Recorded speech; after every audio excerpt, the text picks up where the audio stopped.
यार अब royal rumble event बहुत ही ज्यादा नजदीक आ गया एंड आई नो कि ये वो क्रूशियल टाइम है जब आपके एग्जाम्स लग रहे हैं, लेकिन साथ ही साथ आपको ये भी जानना है कि रॉयल रंबल में एक्चुअल में जीतने कौन वाला है भाई, क्योंकि इस बार इतनी ज्यादा कंफ्यूजिंग है सारी चीजें जो कि पिछले काफी सारे सालों में रॉयल रंबल टाइम पे तो एटलीस्ट नहीं हुई है। तो भाई सब टेंशन नहीं लेनी होती जिंदगी में बिल्कुल भी। मैं जो मैं क्यों आपको रॉयल रंबल के विनर्स बताने के लिए थोड़ी सी हेल्प लूंगा, मतलब थोड़ी क्या पूरी हेल्प लूंगा बैटिंग ऑड्स की पता लगाने में कि इस साल की रॉयल रंबल जीतेगा कौन, दोनों मेंस रॉयल रंबल मैच से भी वुमेन रॉयल रंबल मैच से भी। बट क्योंकि लेडीज फर्स्ट होता है तो पहले उन्हीं से मैं शुरू करूंगा। वुमेन्स रॉयल रंबल 2025 जीतने के लिए नंबर 5 पे जो सुपरस्टार फेवरेट है currently, her name is Jade Cargill, जो कि इंटरेस्टिंग नाम हो सकता है यार। देखो इतना तो हम सबको पता है, जेड कारगिल पे अटैक हुआ था, मोस्ट प्रोबेबली वो अटैक बियांका ब्लेयर ने करवाया क्योंकि डब्ल्यूडब्ल्यूई को एक long term story pull off करनी थी रेसलमेनिया 41 के लिए, इसलिए उन्होंने पहले इन्हें साथ लाया ताकि बाद में दूर कर सके। एंड फाइनली अब वो टाइम आ चुका है जब हमें सारी चीजें अनवील होती हुई दिख जाए, क्योंकि अब जब हमें पता ही कि Jade Cargill versus Bianca Blair WWE WrestleMania 41 के लिए प्लान कर रही है, तो क्यों ना ये मैच टाइटल पे करवा दिया जाए। करंटली ये टाइटल अभी टिफनी स्ट्रैटन के पास है, अगर किसी तरह बियांका के पास चली जाती है और जेड रॉयल रंबल जीत जाती है तो काफी इंटरेस्टिंग सिनेरियो बन जाएगा, जिसके लिए डब्ल्यूडब्ल्यूई ने एक लॉन्ग टर्म बिल्ड दी है। उसका एंड रिजल्ट हमें एक टाइटल मैच के साथ देखने को मिल जाएगा। अब मुझे नहीं पता आप में से कितने लोग इसके फेवर में होंगे, कितने अगेंस्ट होंगे, लेकिन मुझे पर्सनली उतनी भी खराब चीज नहीं लग रही है। जितनी खराब चीज मुझे वो बाद में बताता हूँ, ठीक है। फिलहाल हम नेक्स्ट सुपरस्टार की तरफ चलते हैं। ऑन नंबर 4 जो कि फेवरेट है अगेन रॉयल रंबल जीतने के लिए विद थोड़े से higher betting odds, her name is Bianca Blair. देखो भाई अभी मैंने इनकी दुश्मनी की बात की जेड कारगिल से, जो कि करंट टाइम में नहीं है, मतलब दोनों ही बेफेस सुपरस्टार नहीं है, लेकिन थोड़े टाइम में चीजें सारी पलट जाएंगी। हाँ मतलब वैसे तो हमें ये भी अभी तक क्लियर नहीं कि बियांका ब्लेयर हील टर्न करेंगे या जेड कारगिल हील टर्न करेंगे, लेकिन अब जेड पे अटैक हुआ तो फिर बियांका ही हील टर्न करेंगी, ऑब्वियस सी बात है। वैसे भी काफी लंबे टाइम से तो उनके चांसेस लग रहे थे टर्न करने के, क्योंकि जब से वो मेन रोस्टर पे आई है, या फिर मेन रोस्टर भी छोड़ो, मेरे हिसाब से जब वो एनएक्सटी में भी थी तब से उन्होंने बेफेस कैरेक्टर ही प्ले किया, कभी उन्होंने हील ट्रांजिशन किया ही नहीं अपना। तो अगर वो रॉयल रंबल मैच जीत जाती है और वहीं जेड कारगिल किसी तरह टाइटल जीत लेती है उससे पहले टिफनी स्ट्रैटन को हरा के, भाई तब भी सिमिलर स्टोरी बन जाएगी जैसे कि जेड के रॉयल रंबल जीतने से बनती। बट मेरी पर्सनल थ्योरी सुनो तो मुझे नहीं लगता इन दोनों में से कोई भी रॉयल रंबल जीतने वाला है, इसलिए सीधा नंबर 3 सुपरस्टार की तरफ मैं चलता हूं with again some high betting odds of winning the Royal Rumble 2025 women's match. This name is of the man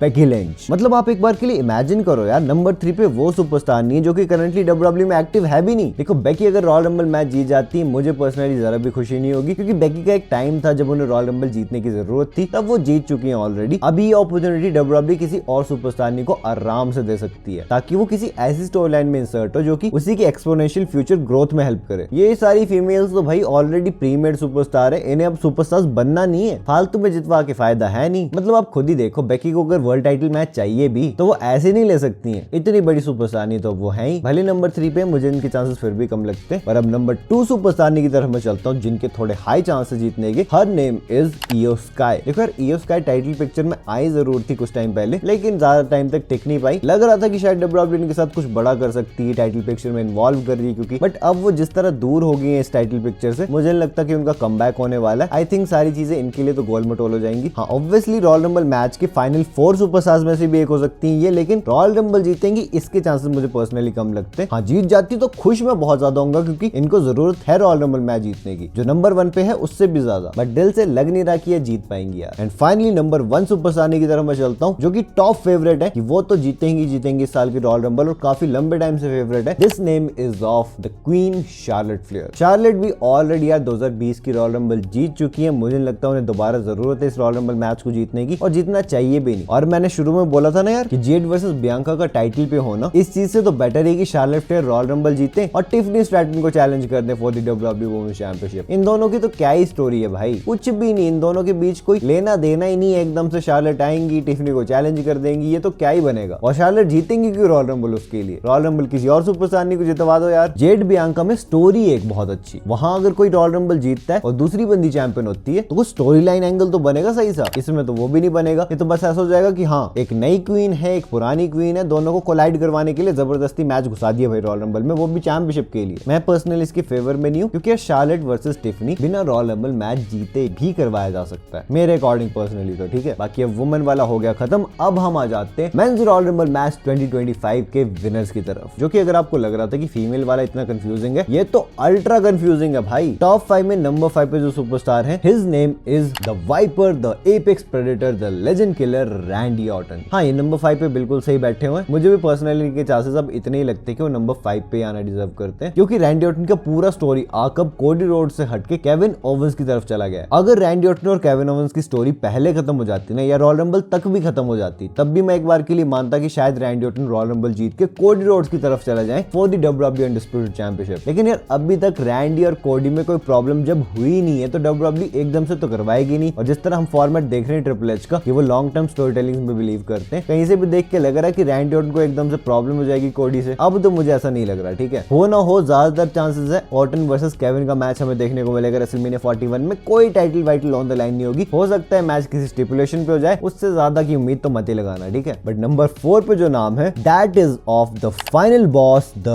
rock. देखो हमें ये चीज तो थोड़ी बहुत क्लियर है कि द रॉक रेसलमेनिया 41 का पार्ट नहीं होने वाले हैं, लेकिन एक बात ये भी है कि वो द रॉक है, तो उनका मूड किया तो वो पार्ट हो भी सकते हैं, ऐसी कोई बड़ी बात नहीं है। क्योंकि यार द रॉक का बिल्कुल समझ नहीं आता है उनका स्केड्यूल क्या है, कब आएंगे कब नहीं आएंगे, do what do we do Scooby Doo. हो सकता है कि वो हमारे साथ खेल खेल के चले गए हो, क्योंकि रॉ पे उन्होंने कुछ बोला, NXT पे वो कुछ बोल गए, अब रॉयल रंबल पे वो कुछ और ही कर दे, तो फिर हमें बड़ा पता यार बाकी सुपरस्टार्स का क्या होता है कि हम थोड़ी बहुत स्टोरी लाइन प्ले अलोंग तो कर सकते हैं कि हाँ इस तरह चीजें जा सकती हैं। रॉक का तो कुछ समझ ही नहीं आता भाई, कल वो हील है, आज वो फेस है, परसों वो कॉर्पोरेट है। बट नंबर 4 पे ये इंपॉर्टेंट चीज है। बट अब नंबर 3 सुपरस्टार की तरफ मैं चलता हूँ, जिसपे की है the original tribal chief Roman Reigns. देखो ये देख के मैं बिल्कुल भी शॉक्ड नहीं हूं, मैं आपको ऑलरेडी बता चुका हूं पिछली एक वीडियो में कि रोमन के रॉयल रंबल जीतने के इस बार फिर से काफी हाई चांसेस हो गए, जिसका काफी सिंपल सा रीजन है कि WWE Cody Rhodes versus Roman Reigns का पार्ट 3 करवा सकती है रेसलमेनिया 41 में। क्योंकि जितनी भी आप पिछली ग्रेटेस्ट राइवलरीज देख लो, Stone Cold, Rock, Roman, Brock, Shawn, Bret, सबके 3 मैचेस हुए हैं रेसलमेनिया में। तो अगर WWE कुछ वैसी स्टोरी लाइन पुल ऑफ करना चाहती है तो हो सकता है वो रोमन को जितवा के वापस रोमन वर्सेस कोडी करवा दे। और अगर हो भी जाता है, मेजॉरिटी ऑडियंस खुशी होगी, क्योंकि इनकी स्टोरी में अभी भी काफी कुछ बचा हुआ है। और एक बात ये भी है कि तब मैच बहुत ज्यादा अनप्रेडिक्टेबल भी बन जाएगा। तो मैं तो काफी एक्साइटेड हूँ ये चीज देखने के लिए कि रोमन जीतते हैं या नहीं। बट अब मैं आपको बताता हूँ फाइनल सुपरस्टार। आई नो कि अभी 2 सुपरस्टार्स बचे हैं, लेकिन उन दोनों के सेम बैटिंग ऑड्स है, एग्जैक्ट डिट्टो। एक नाम है the 16 times world champion, soon to be 17 times world champion John Cena का, और दूसरा नाम है the best in the world, the voice of the voiceless CM Punk का। ये दोनों सुपरस्टार्स मोस्ट फेवरेट इस साल की रॉयल रंबल जीतने के लिए according to the betting odds. John Cena का स्टोरी आर्क देखें तो उन्हें रॉयल रंबल जीतना बहुत ज्यादा जरूरी है। 17th टाइटल जीतनी है अपने करियर में, तो उसके करीब उन्हें रॉयल रंबल ही लेके जा सकती है। अब वहीं अगर बात करें हम CM पंक की, तो उनका भी सिमिलर ही केस है। ऑल्दो वो रिटायर नहीं हो रहे हैं इस साल, लेकिन CM पंक कब से मेन इवेंट करना चाहते हैं रेसलमेनिया को। 10-12 साल हो गए उस बात को। अब कहा उन्हें रेसलमेनिया का मेन इवेंट वैसे भी मिलने वाला था नाइट 1 में, लेकिन वो चीज हो नहीं पाई। इस साल फिर से मौका बना है, CM पंक बोल रहे हैं कि वो रॉयल रंबल जीतेंगे, बट एक्चुअल में जीतेगा कौन ये बहुत ज्यादा कंफ्यूजिंग है। अब मैं जितना आपको बता सकता था मैंने बता दिया। बाकी अगर आपने मेरी लास्ट वीडियो देखी है जिसमें कि मैंने वो WWE सुपरस्टार्स बताए थे जिन्होंने कि आज तक सबसे ज्यादा टाइम स्पेंड किया रॉयल रंबल मैच में, इंटरेस्टिंग वीडियो, बहुत ही फन है, सामने तो है, बस क्लिक करो और देख लो। मैं अब आपसे मिलता हूं अपनी नेक्स्ट वीडियो में एक बहुत ही इंटरेस्टिंग टॉपिक के साथ। So until that time, this is जय साइनिंग आउट।